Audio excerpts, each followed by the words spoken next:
بسم الله الرحمن الرحیم. د ایترونو لاسته راوړنه. نو لومړی چې دی د الکولو د ډي هایډریشن څخه د الکولو که ډي هایډریشن موږ وکړو نو دې نه موږ کولی شو چې الکول چې دی ایترونه چې دا په لاس راوړو. نو موږ څه کوو چې الکول به واخلو او دې نه موږ متناظر ایترونه چې دا په لاس راوړو. الکول به واخلو او د دې تعامل به وکړو د بل مالیکول د الکول سره. د الکول دوه مالیکول شو او موږ به H2SO4 نه استفاده کوو او تودوخې درجه باید یو سلاوي وي. که چېرته تودوخې درجه یو سلو اویا وي نو بیا الکین په لاس راځي، او که چېرته د تودوخې درجه تقریبا یو سلو څلوېښت وي بیا ایتر چې دی په لاس راځي. په لاس راځي ایتر. نو تودوخې درجه باید تاسو دې ته ډېر فکر وکړئ. یو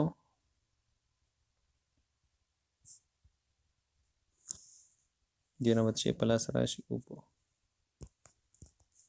مثال په توګه C2H5OH دی او دا یو بل مالیکول د HOC2H5 دی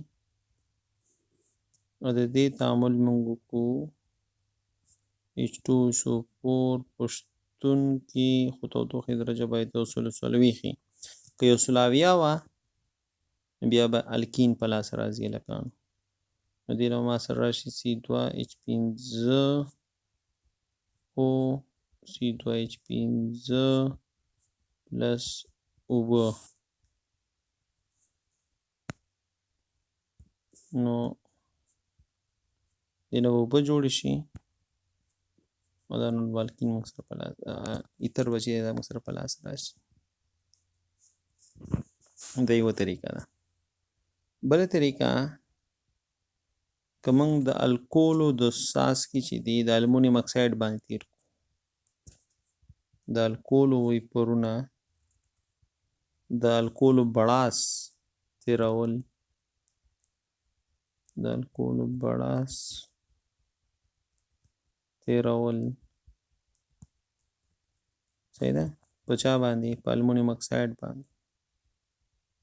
که موږ د الکولو بړاس د المونیم اکساید څخه تیر کړو صحیح ده په لوړه تودوخه درجه کې 2500 کې، بیا موږ کولی شو چې الکول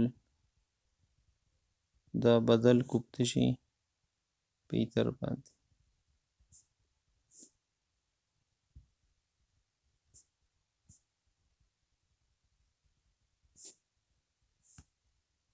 نو موږ به دا تیرو د المونیم اکساید باندې 250 ډګري سنټیګریډ کې. نو دې نه موږ کولی شو چې ایتر چې دی دا په لاس راوړو.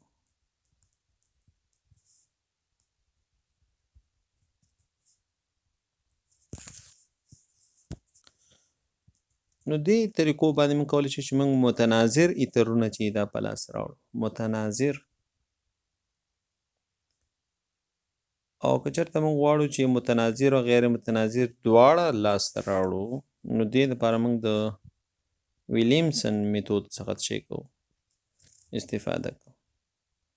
د ویلیمسن ایتر سینتیز طریقې څخه د ویلیمسن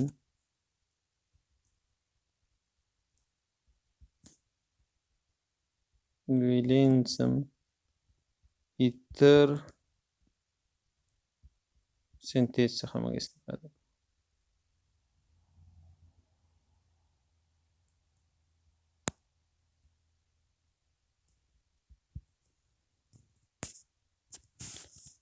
ویلیم ایتر سینتیز چې دی په دې کې موږ متناظر او غیر متناظر دواړه ایترونه په لاس راوړی شو.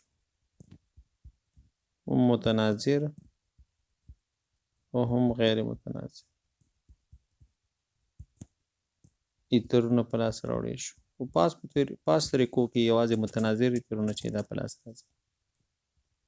دې کې موږ سوډیم الاکساید د سوډیم الاکساید تعامل موږ کوو د چا سره د الکایل هلایډ سره.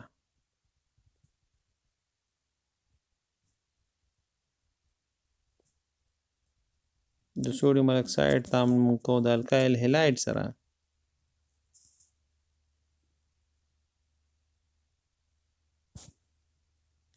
او په نتیجه کې موږ ایتر چې دی دا په لاس راوړو پلس NaX دا X او دا سوډیم دینا سوډیم ایوداید سوډیم هلایډ جوړیږي. مثال که موږ واخلو مثلا CH3ON سوډیم میت اکساید دی او د دې تعامل زه کومه د ایتایل بروماید سره.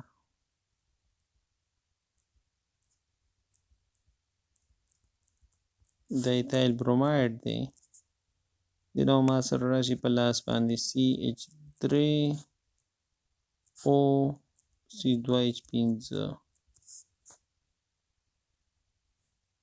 چې دا ایتایل میتایل ایتر دی پلس سوډیم بروماید.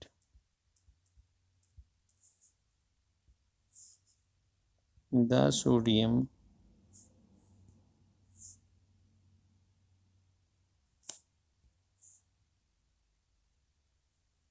او دا برومین دا سوډیم بروماید به چلا شي او ایتر به جوړ شي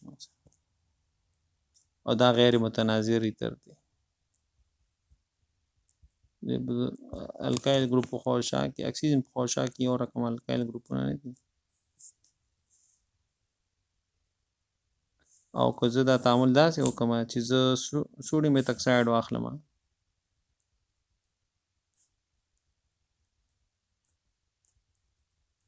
دا سوډیم اکساید دی او د ده بروماید هم واخلم ایتایل بروماید واخلم ما سره ډای ایتایل ایتر راځي چې دا متناظر دی.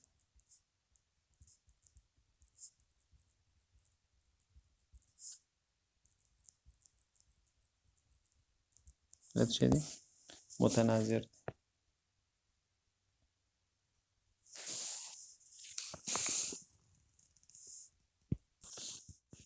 همدارنګه موږ داسې هم کولی شو چې الکایل هلایډونه د سیلور اکساید سره ګرم کړو خو دې کې موږ سره متناظر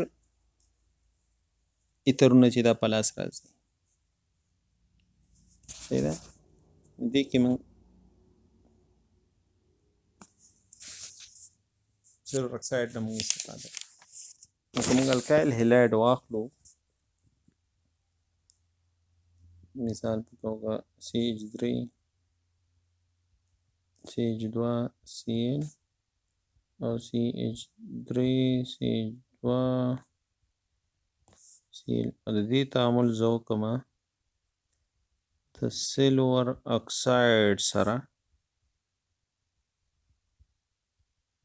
خو دا سیلور اکساید باید وچی ډرای نو موږ سره به CH3 CH2 OCH2 CH3 plus AgCl دا په لاس راشي. موږ سره به Ag دا او دا به یو ځای شي دا به جوړ کړي او ایترونه متناظر ایترونه چې دا په لاس راشي